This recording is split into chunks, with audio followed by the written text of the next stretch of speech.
Hello and welcome to another fun-filled edition of Adam's Music Box.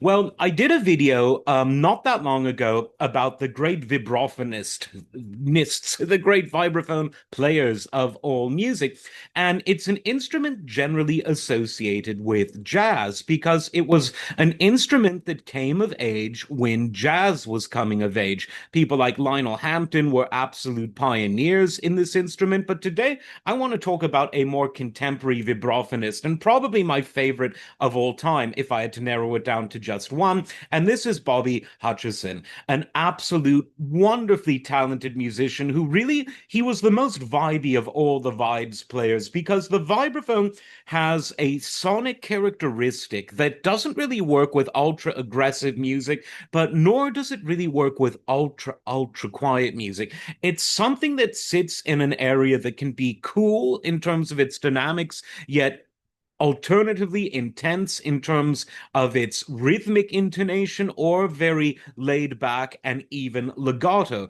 which seems counterintuitive for a percussive pitched instrument. But of all of the percussive pitched instruments, the vibraphone has something more of a legato tendency than, let's say, the ultra staccato xylophone or glockenspiel.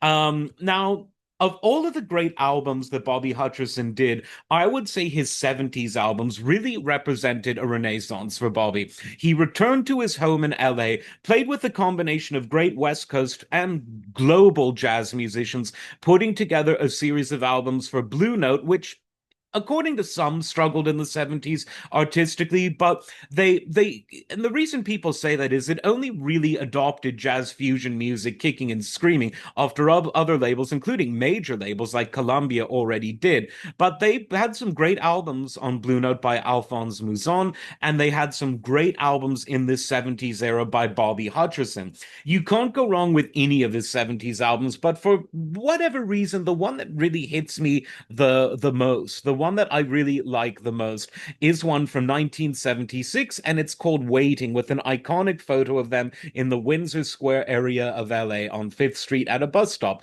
because they are waiting with their instruments in hand, waiting to go to a gig.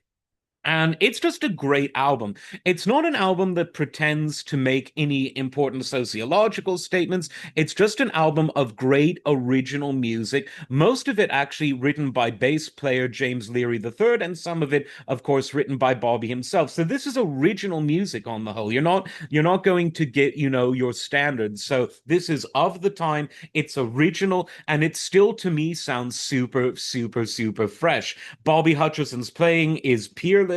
Again, he was, in my view, at his strongest in the 70s, at his most original, and it's just really fun vibe music. It's relaxing without being wimpy. It's funky without being overly insistent. It's in your face without being sort of explosive. It sits in this really comfortable area where frankly, sonically, the vibes sit. And Bobby Hutcherson just really, really knew what to do with this unique and sometimes overbearing instrument, but never overbearing when in his hands. So check out the album. I think you're going to like it. And as always, like, subscribe, and we will see you next time.